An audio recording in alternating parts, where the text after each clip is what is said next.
for me to teach things that I have difficulty understanding. I don't want to burden you and sit there and say, well, you have to memorize this. Trying to give it to you in some degree of generality. What did I get?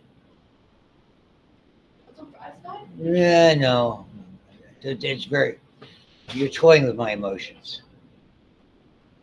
Period. But you know what I'm making tonight? Passover. Matzo ball soup. And so I'm taking an easy way out. The Manischewitz matzo ball mix is no fault. Anybody could do it. You don't even have to be Jewish to do it. No matzo ball fans here? Oh,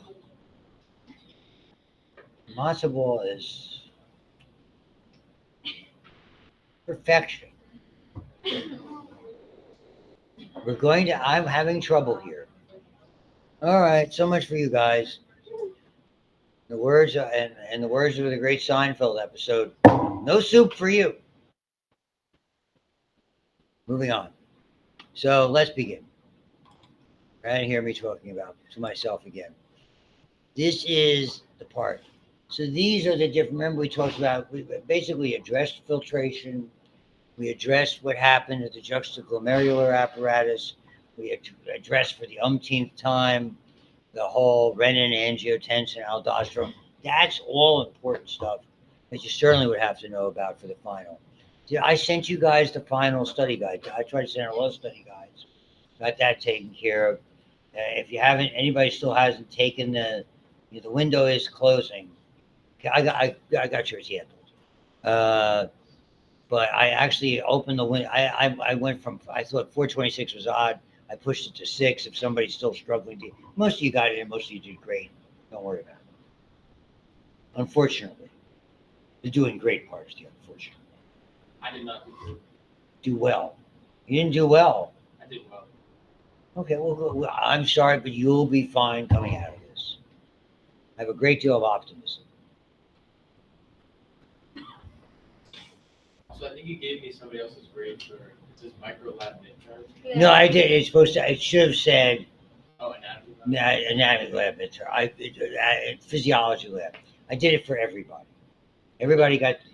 You don't want that grade? Let me know. I'm okay with that. Some grades are better than others. Is there a curve on the exam 3? Yes. There will be. For everybody else but you. Oh. The way I would try to do all my curves.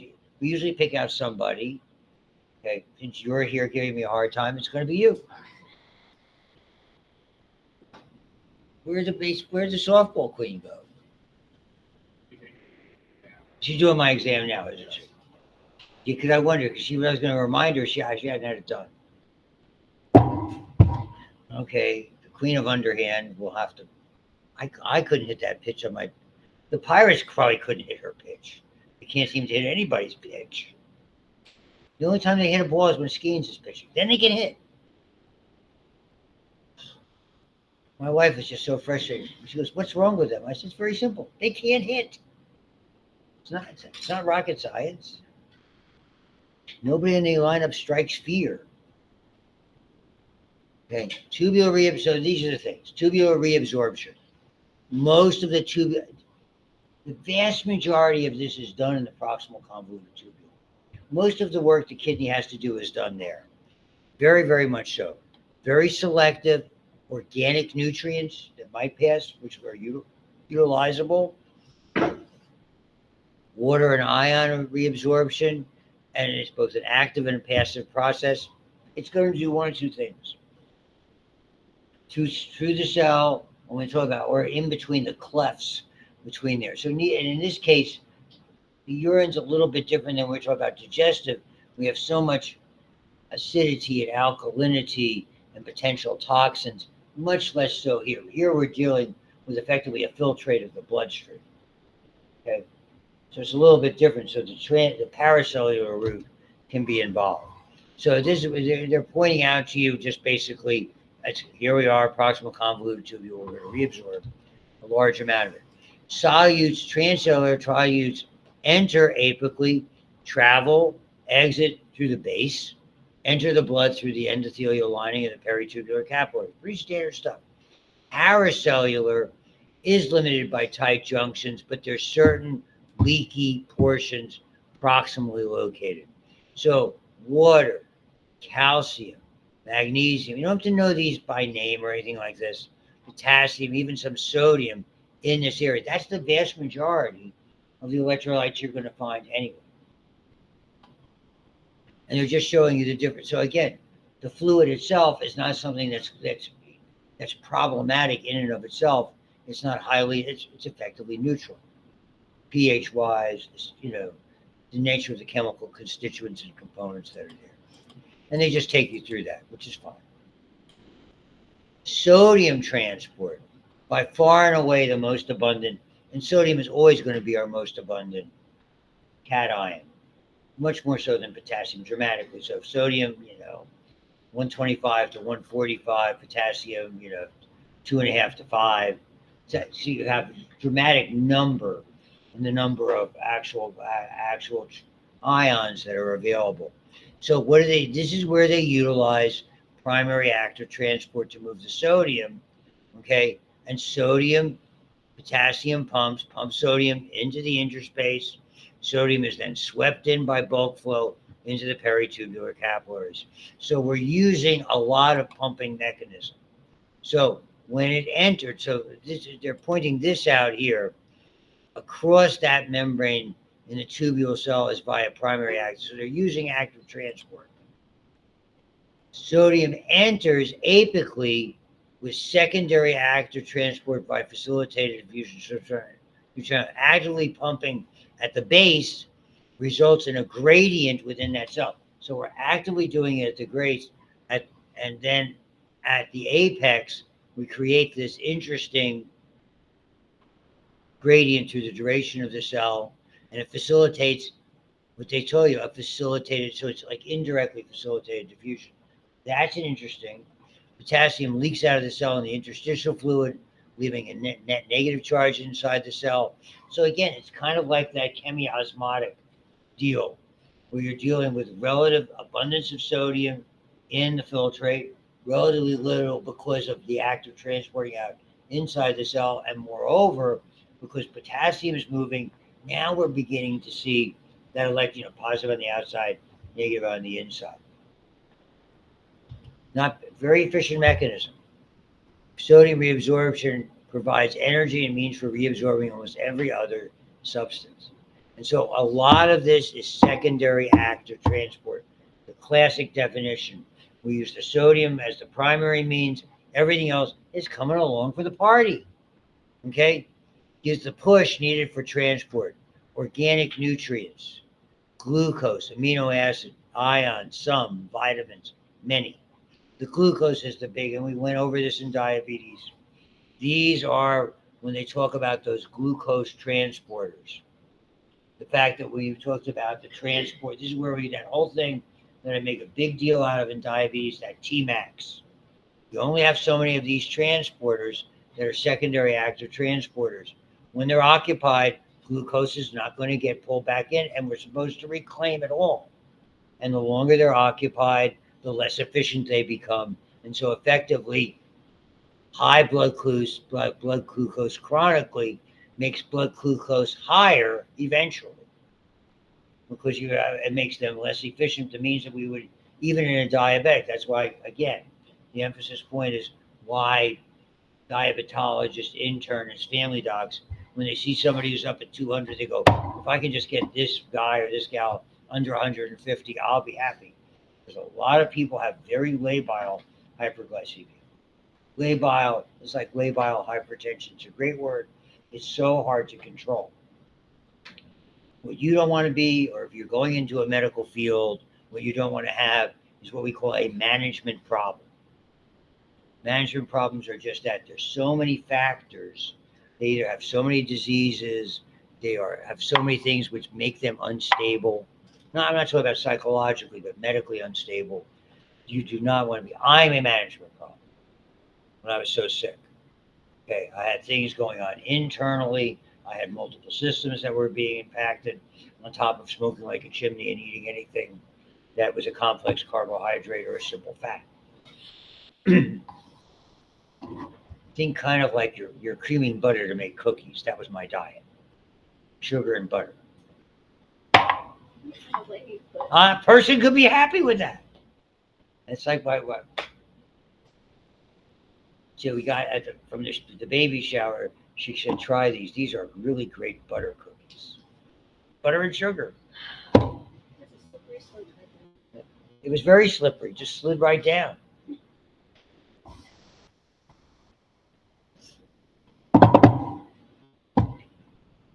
No, no reaction there in the back. Just slid right down. I would have if I knew if you gals were in town. I would invite you to the shower. Food was good.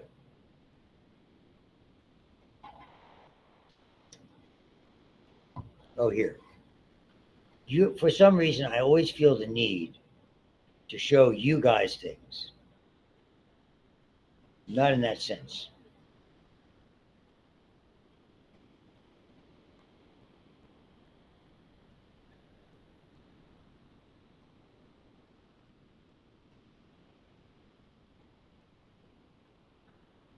I hear him. Okie dokie. So we'll get to that in a second. Here we are. This just to show you, if you want to see a great picture, which I certainly didn't take. How long will it take? There it is. Daughter and granddaughter. That's the mom, that's the daughter. That's the eventual grandson.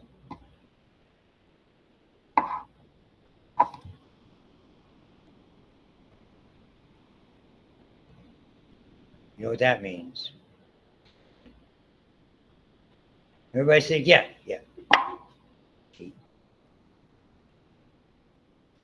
So that's right. You can go home and say, I have been actively taught by a great grandfather who still isn't losing his marbles a lot. Why do I feel compelled to show these pictures to you?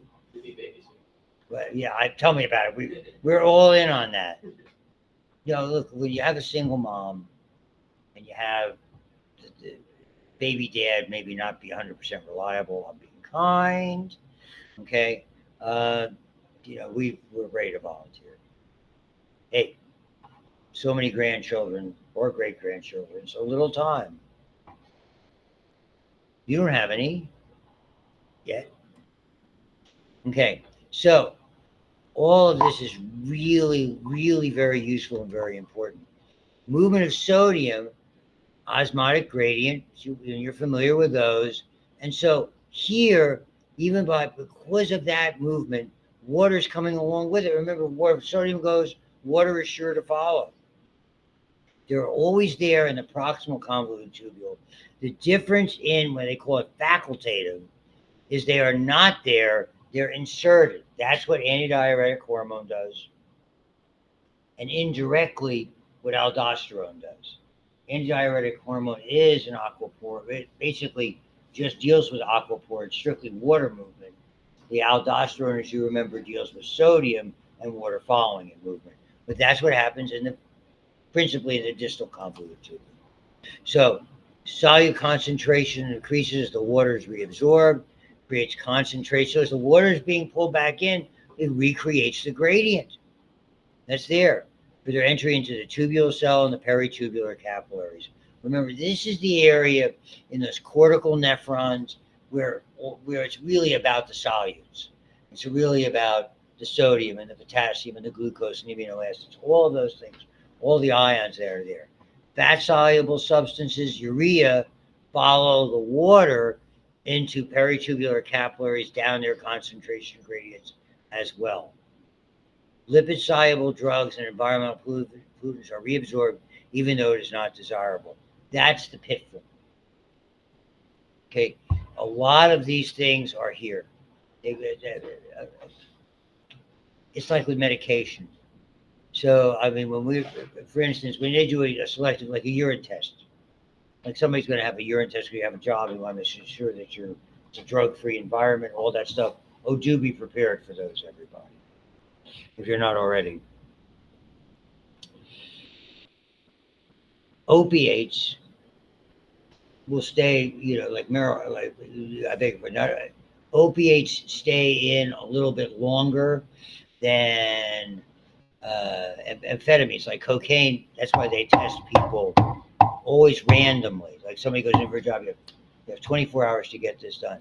Cocaine, amphetamines, you always have to test people who are users 2 to 3 days a week randomly, so they can't get into a particular pattern. Okay, uh, alcohol passes relatively quickly over time, but you have to have the time to do it. The thing that gets people a lot, they'll do hair samples because certain things will stay in the hair a lot longer. Marijuana would stay in a lot longer. It's just so opiates, and there's certain things that can trigger it. That's why they have A and B samples. They have the A sample is dipstick, which is fairly reliable. Now the B sample is more sophisticated chemical testing. Little things like that. Things can poppy seeds can watch out for those everything bagels filled with poppy seeds. Because opium comes from poppies. Ibuprofen can mimic actually can trigger or look-alike things with like cannabinoids, as I recall. Don't remember it exactly. So why, down the road, you guys are going to sooner or later you got to get a day job. I'm sure a lot of you have. I know it's like my son down, who's a professional driver. At least on 3 different occasions, someone has either rear-ended him, that kind of thing, things that were never nearly his fault. Okay, never put a blemish on his commercial driver's license record. The first thing he has to do, somebody, the boss sends somebody over to drive him to get a blood test. First thing, to make sure there's nothing in his system. It's not a choice, but it's a choice if you want to continue to work or not. So it's very interesting about this. And so they're just showing you that sort of the dynamics of how these things go. I'm not really going crazy about the physiology. So after I explained it to you, this is the transport maximum nugget that's so important. Almost every reabsorbed substance, glucose is obviously the business end of this when we're so cognizant of diabetes. Okay, number of carriers in the tubules. When they're saturated, the excess is secreted, the glucose is famous. And again, it's like any kind of receptor, which it is. Receptor, the longer receptors are used, they have the capacity to change. That's a lot of the theory behind why people take Paxil and Prozac and all of those SSRIs, because they're going to change those receptors over time. Okay, all nutrients here, 65% sodium and water. All of this. Even the urea, because what we do is sort of clever, again, mimicking the chemiosmotic proton motive force. We move things to create a gradient. We're basically moving urea we want to get rid of, but this way we can push it back in to create a concentration gradient down the road. Doing good on that. United tomorrow. I'd like to get a win and move on. And here's the loop. Water, descending limb, and really our focus point is going to be not in the short loop. There's always a little bit in any of the nephron loops. The descending limb, thin, solutes cannot leave it, water can relatively easily. Ascending limb, impermeable to water, solutes can move. Thin segment is passive to sodium movement. Okay. Thick segment involves sodium, potassium, and chloride symporters and sodium and hydrogen ion antiporters that transport sodium into the cell. Okay, and then a little bit of power. So you keep these in mind. Again, I'm not going to have you say what has it specifically in the thick segment, but to understand the water's going out in the descending limb, the solutes, we have to balance it out. We want to concentrate the urine, but in order to do that, we have to reclaim the water, but at the same time, we have to really be cognizant of maintaining the concentration gradient. If we get to where it's overly concentrated, eventually we're not going to have anything in there to really be functional. And this is a unique system. When we get to this multiplier, that doesn't, when we're babies, we don't have it. You and I, I mean, what do babies do? They go. How many diapers do you have to change when they're little? The concentration gradient that's part of the juxtamedullary nephron starts to form more or less at birth and even before birth, and it takes until whatever age when they are, quote, potty trained. 2 to 4 years arbitrarily, something like that. Just depends. I'm not, no pun intended. It depends, haha. One smile, two smiles.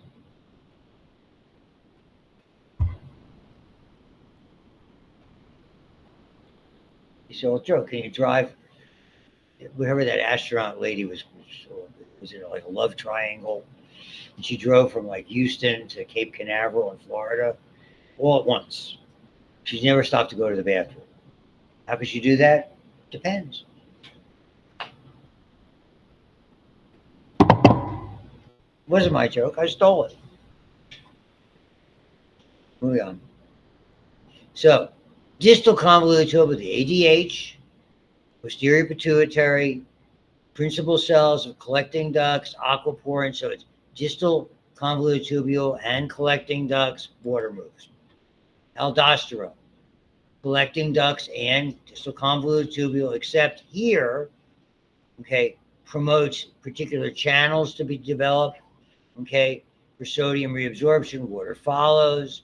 Without aldosterone, we would lose 2% daily, which is incompatible with life. So aldosterone is vital. That's because that renin-angiotensin mechanism that activates it is also vital. And obviously, and it's the old story, when sodium's going out, potassium's staying in. When potassium's being pulled back in, I beg your pardon, when sodium's pulled back in, potassium goes out.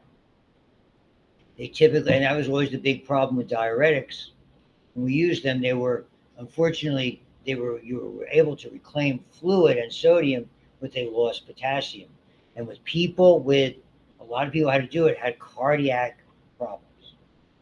And the trouble is, if you're losing potassium, it lowered their potassium inside, and it made them more likely to get arrhythmias.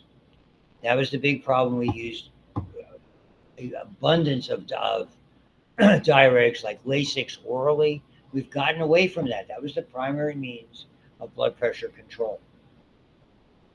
And even some of the ones that, and I had a lot of patients are on ones they called potassium sparing.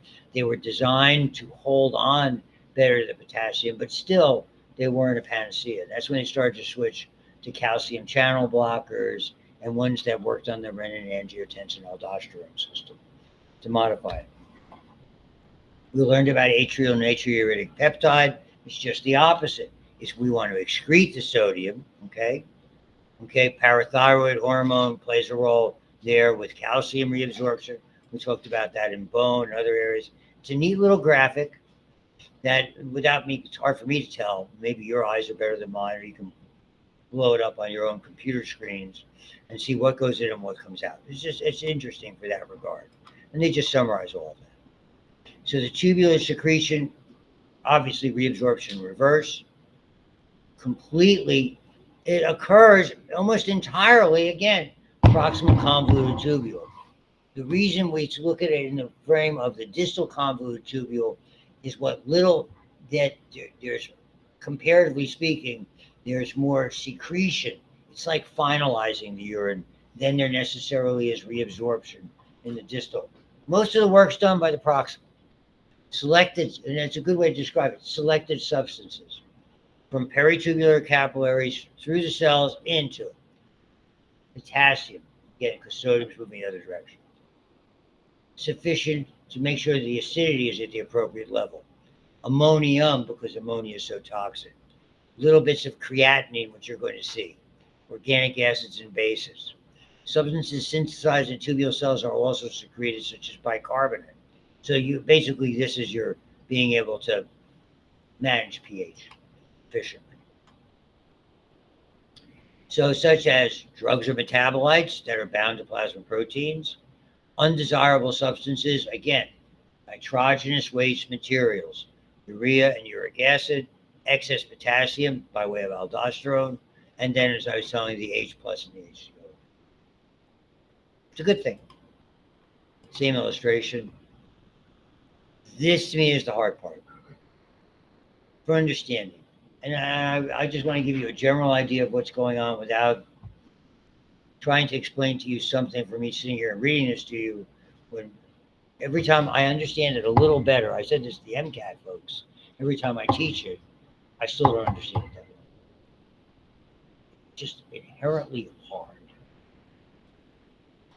It's a developed, and effectively what we see, the descending side consistently is more hypotonic than the ascending side. And this gradient exists, as you will see graphically. The whole idea is to be able to make an adjustment needed to maintain our osmotic concentration, where it's supposed to be roughly 300 milliosmoles. You already know it. What makes osmolarity is all the stuff that's dissolved in the plasma. And it's not one for one. We'll have salt, it's one. No. I mean, salt, you get 2 particles. Sugar, you get 1 particle. It doesn't matter about their size or their weight. You know, calcium carbonate is, that's 2 calciums. It's a calcium and 2 carbons, right? To be neutral. Ca plus 2 and 2. See, I knew that. I'm not so dumb as I think I wasn't. So all of that, and I don't care about osmosis. That's chemistry. Ask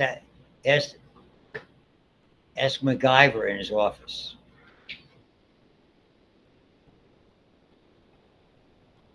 Every time I have something in the house that doesn't work, my wife says, "You think Paul can fix this?"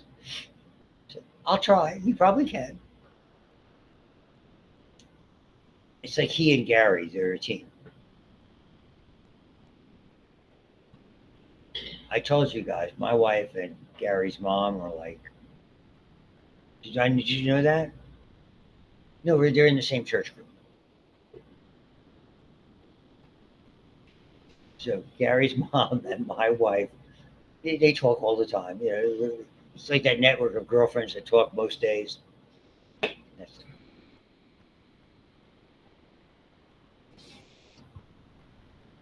Just in case you're wondering.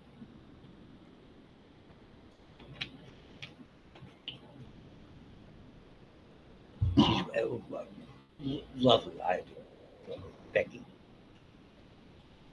So, milliosmoles. So I don't care about osmolarity versus osmolality. Okay. And we effectively, part of what our kidney does. You all know that. You're working outside, you're perspiring, you're getting rid of all those other things. Effectively, your body's holding on to fluid. And I mean, by the same token, if you're having a lot of liquid for whatever partying reason, if you're going to have a lot of over the weekend because it's a holiday weekend, you're going to go more. This is the counter current mechanism. When you have a hairpin turn between 2 structures that are in very close proximity, this can happen. So you have flow going in opposite directions, descending, ascending, very close together. And next to it, you have another system that mirrors it, the vasa recta, that capillary network around it, interestingly going in opposite directions.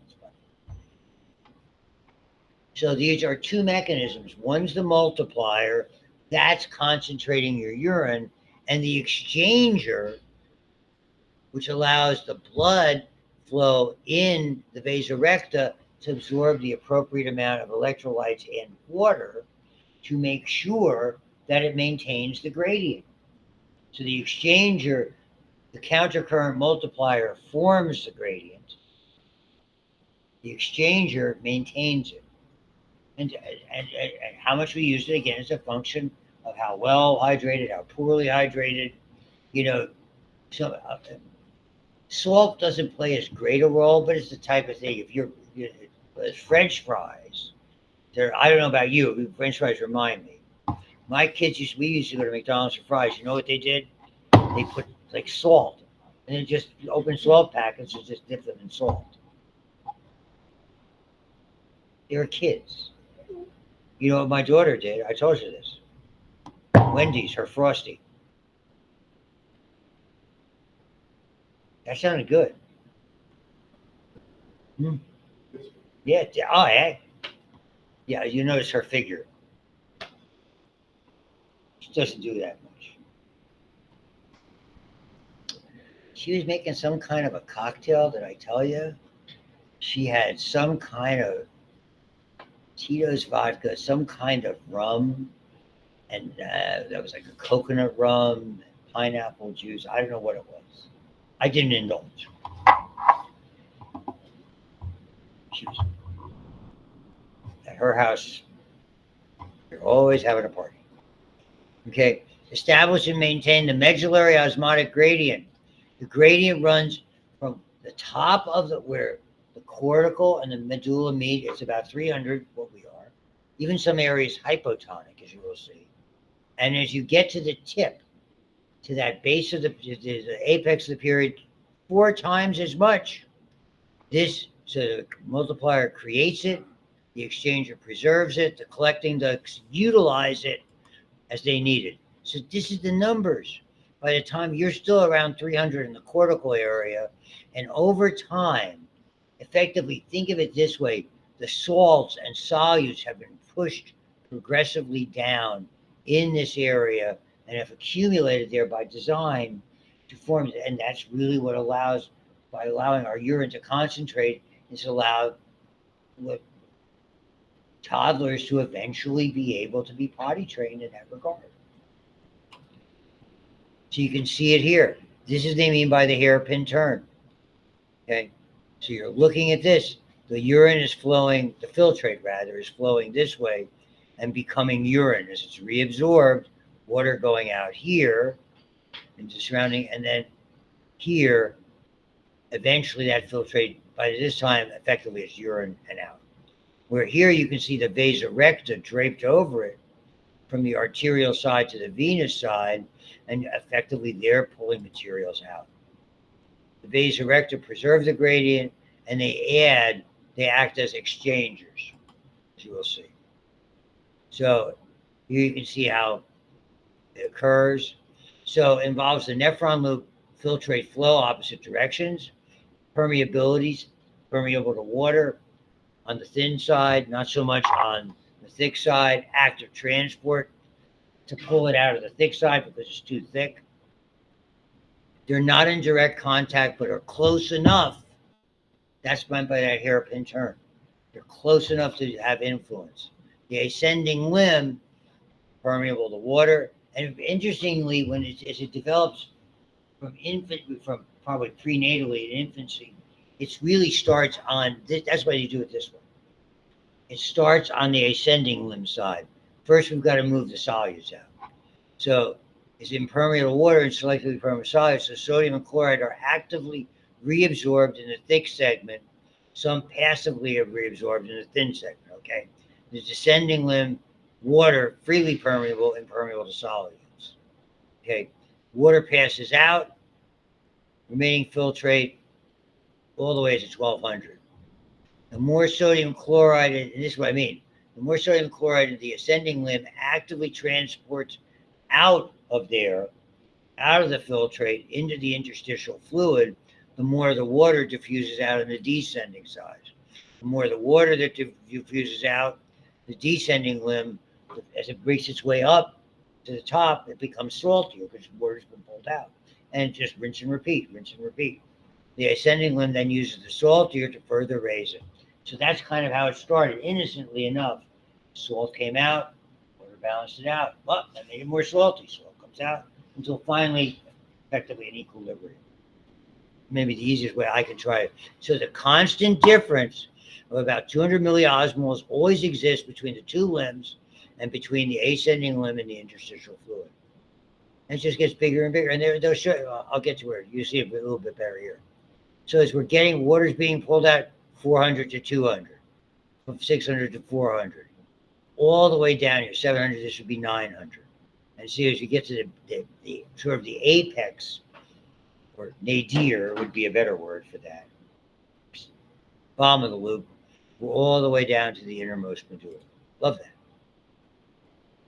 And they're just showing you here how it keeps working and working. And the only way we can maintain it is to have the vasa recta, you can read through that as easily as I can do it, is to have the exchanger. Usually, now we've got the interstitial fluid filled, whether it's filled with water over here or salts over here, it's filled. So you have to pull them back out. How much water we need to do to keep reasonably hydrated and proper osmolarity, whichever one we want to talk about, and to make sure we have the appropriate amount of salts. So the exchanger utilizes it, highly permeable to water and solutes, both. Flow of blood in the vasa recta is also countercurrent, so the blood can exchange with the surrounding fluids that moves through it. The blood inside the vasa recta remains isoosmotic with the surrounding interstitial fluid. So it reabsorbs water and solutes without undoing that gradient that was created by the multiplier. Preserves it. Rapidly removes the salt, removes reabsorbed water. Water in the ascending vasa recta comes from the descending vasa recta, or is reabsorbed from the nephron loop. As a result, the volume of blood at the end of the vasa recta is greater than beginning. We're filling it up. Now we finally reach, when we say it's, understand what's still in there are red cells and proteins. They never came out. So we're refilling it effectively with solutes and water. Exactly what came out of it. 99% reabsorption.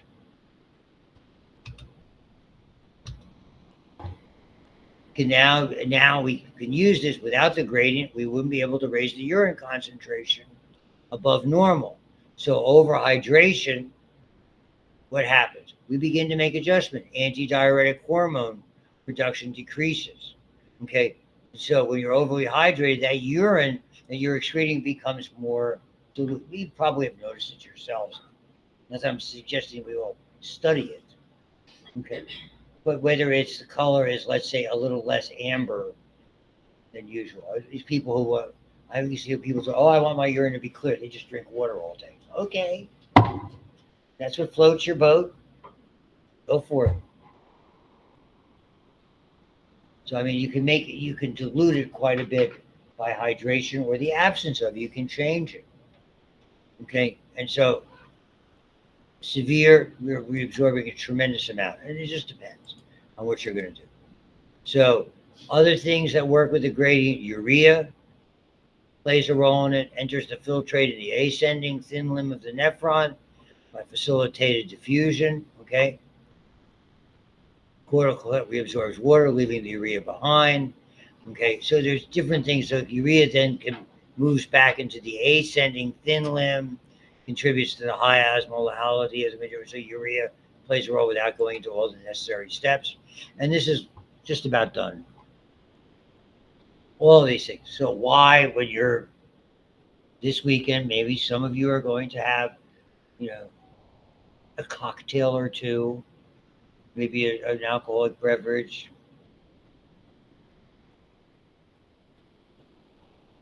I see it. Well, what, pardon me? You wouldn't be. That would not be you. I was referring to you. Yeah, you will.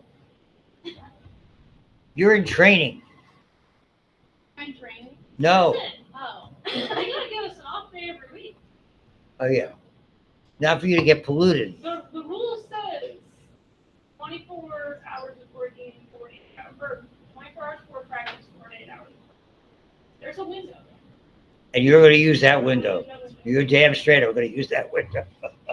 If you're doing that, you're going to find, as everybody knows, that inevitably, once you start to go, you go. That's because it inhibits ADH. It's one of the reasons why alcohol is a very poor general anesthetic, though it could be used as such. One of the many reasons. Sodium reabsorption inhibitors, caffeine or drugs for hypertension or edema. Okay, so there's different ones we use. So caffeine is something that induces you. It effectively stimulates it because it inhibits the reabsorption.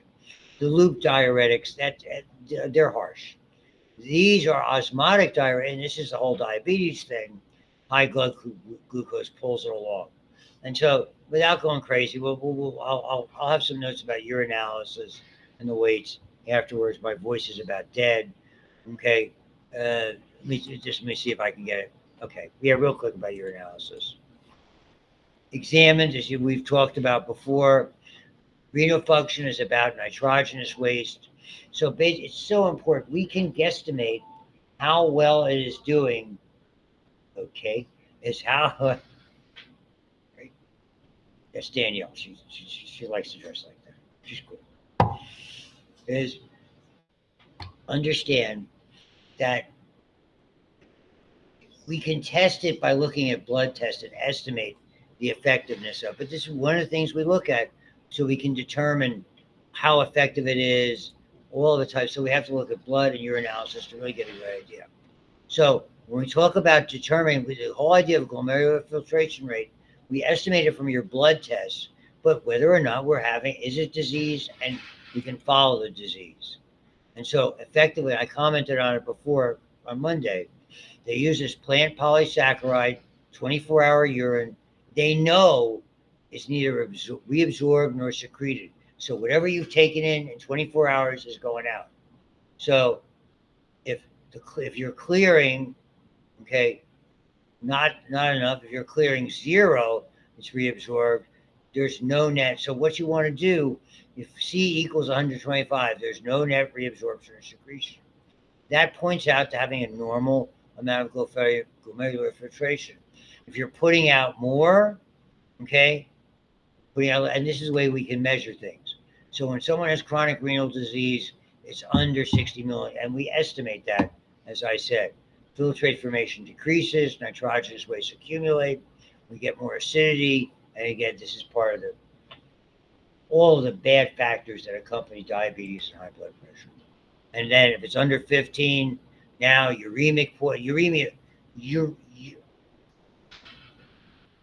talk about uremic poisoning, when you really begin to think about those types of things, the urea is nasty. I mean, it's much less toxic. Ammonia would be horrible. But this is, the first sign is itching. I think because my grandfather had this. Odd behaviors are there. We see a lot of these things.